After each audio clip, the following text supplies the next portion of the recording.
Morning. Ito, grabe ang ulan. And look at this yard. It's so dirty. Because of that, maraming mga small branches on the lawn.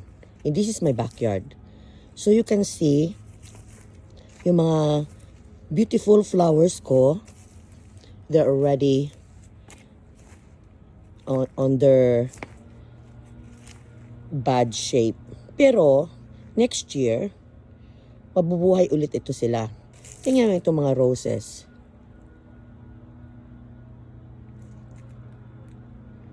Look at these roses. Oh, itong mga flowers sa aking garden. Tingnan ninyo. Itong astilbe, itong brown. Kailangan ko na rin siyang mag-fall cleaning dito.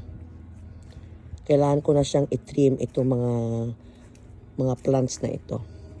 And springtime, malinis na. Kasi ubos na ata ang mga leaves sa trees eh. Tingnan mo yung mga trees, wala na silang mga leaves. So nahulog na sila lahat.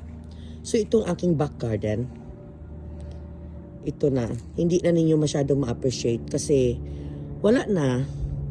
Kaya nga spring is a rebirth. Oh, mayroong malaking branch doon nahulog oh, sa loob. Imagine that, big branch, huh? So, kailangan ko talagang linisin itong area na ito. I have to clean this area. But right now, I'm still busy. Maraming trabaho. So, nakikita na ninyo. Nakita nyo yung aking shadow. Which is, ito siya. Ito na yung mukha ng garden ko. Yung maganda kong garden, summertime. So, punta tayo dito balik sa side ng bahay ko. Ito yung aking climbing rose. Ito yung aking Vanessa Bell at saka Eustacia Vi. Actually, I ordered a lot of roses again from David Austin. I think, my God, I spent like, dami ko in order. Maybe $600, $700. So, darating sila in April. So, I'm going to plant them in the pots kasi marami ako malalaking mga pots na binili kasi nag-sale. So, yan kasi ang problema ko eh. Pag may gusto akong plant, bilhin ko talaga siya. So, ito ni aking side garden.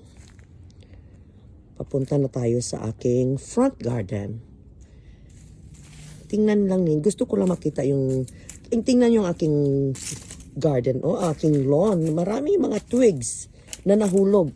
Oh, why the gate here is open? I don't know why. Oh my God. Look at this. Look at this garden. This is my front garden. I have to close the gate. The small gate here because at least it would prevent the any wala naman silang kainin eh. Kawawa naman eh. Usually rabbit ang pumapasok dito eh. So, yun na. Sarado ko na siya. Ito na yung aking front garden. In April, makita ninyo ang aking mga peonies over here. Hindi ko alam kung paano sa pagtawag. Peony, peonies, sabi na peonies, you know. Yun, ito ang aking front garden. In April, maganda ito. Marami ito silang mga bulaklak. A lot of flowers here. May gawin ako mga modification dito sa garden na ito kasi nag-order ako ng David Austin 3 roses eh. 3 siya. $70 each. Medyo kamahalan pero mayroon akong 10% discount. So nagkuha ako ng 2 ganon. Saka I think nag-order pa ako ng more.